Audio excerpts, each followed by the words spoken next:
एउटा कुरा चाहिँ म एकदमै बुझ्दिनँ है, आमा-बाबालाई चाहिँ छपक्कै चाहिँ किन नबस्नु मन परेको होला है, केही न केही चाहिँ गरिरहनु मन परिरहेको है। Hello everyone, welcome back to my mini vlog. I hope तपाईँहरू सबैजना सन्चै हुनुहुन्छ होला र हामी पनि एकदमै सन्चै छौँ है।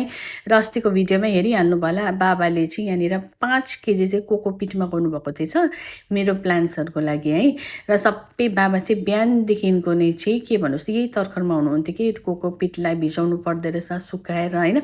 अन्त यहाँ हेर्नुहोस् नि डल्ले खोर्सानीको बोट रोपिदिनु भएको छ, सबै गमलाहरू पनि खाली गर्नुभएछ होइन।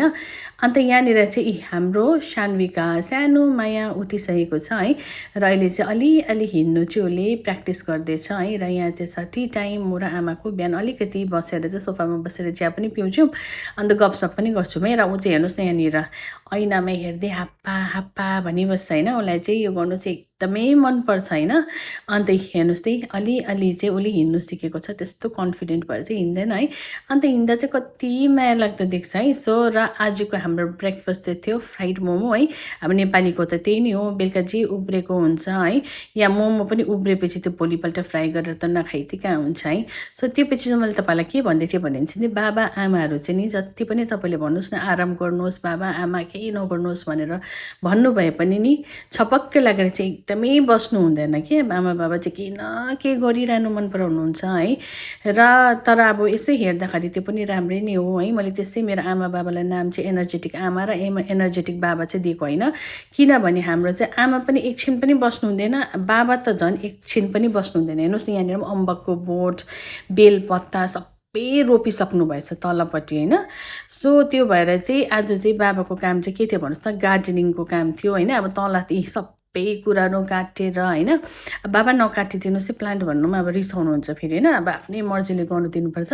अन्त माथि पनि आएर हेर्नुहोस् न सबै प्लान्टहरूमा त्यो सोइलहरू चेन्ज गरिदिएर होइन सबै गरिदिनु भएको छ। त्योपछि हामी चाहिँ नुहाइधुवाइ गरेर आज चाहिँ जानुपर्ने थियो फुपाकोमा है। आमा र बाबा पनि जान्छु भन्नुभएको थियो, सो आमा पनि रेडी हुनुभयो है।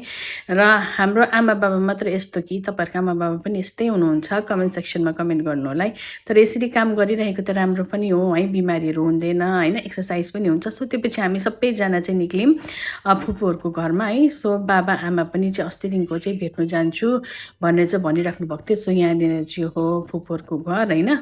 सो त्योपछि यहाँ भाइहरूलाई भेट्यौँ, रवि भाइ चाहिँ हाम्रो सेफ हुनुहुन्छ है रमादामा। सो भाइले चाहिँ चाउमिन बनाइदिनु भएको रहेछ आज है।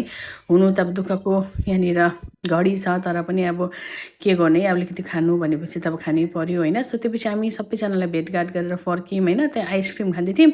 सो सानो मैले पनि आइसक्रिम खान्छु भनेर चाहिँ हेर्नुहोस् न म चाहिँ तलबाट खाएको, अब उसले माथिबाट खायो भने त मेरो जुठो हुन्छ। सो हामी त जुठो चाहिँ दिएको छैनौँ। सो उसले पनि मन पराएन। सो त्योपछि चाहिँ आमाले भन्नुभएको थियो स्यान्डल किन्छु भनेर भेगामा गयौँ। सो यहाँ चाहिँ एकजना फलोवर राम्रो भेट्यौँ है, नाम चाहिँ योजनाजी भनेको जस्तो लाग्यो है। So thank you so much हाम्रो भ्लग्सहरू हेरिदिनु भएकोमा, हामीलाई यति धेरै माया गरिदिनु भएको, अन्त मोस्ट इम्पोर्टेन्ट हामीलाई चिनेर बोलाइदिनु भएकोमा है। सो आमालाई चाहिँ हामी स्यान्डल हेर्नु चाहिँ मेट्रोमा लग्यौँ होइन, तर केही पनि मन परेन रहेछ आमालाई। सो त्योपछि लुब्लापमा पनि गयौँ, बट बेबीलाई चाहिँ त्यो सिप्पो किन्नु भनेको थियो नि त पानी खानुको लागि। त्यो एकदमै ठुलो ठुलो मात्रै रहेछ होइन, पानी पिउँछ अलिकति, र यो चाहिँ ठुलो ठुलो रहेछ। सो त्यो भएर चाहिँ हामीले यो चाहिँ किनिनौँ होइन। सो त्योपछि आयौँ यहाँनिर स्मार्ट के भन्छ बजारमा होला। सो त्यहाँनिर नानीको एक दुईवटा त्यो लेगिङ्सहरू कटनको जामाहरू किन्नु पर्थ्यो, सस्तो सस्तो पाउँछ नि त घर बस्दा लाउने। सो त्यो किन्यौँ। सो त्योपछि चाहिँ आज आफ्टर अ लङ टाइम हामीले चाहिँ के भन्यौँ अनुजलाई चाहिँ हामी चाहिँ केएफसी खाऊँ न, पिज्जा खाऊँ न भनेर भन्यौँ होइन।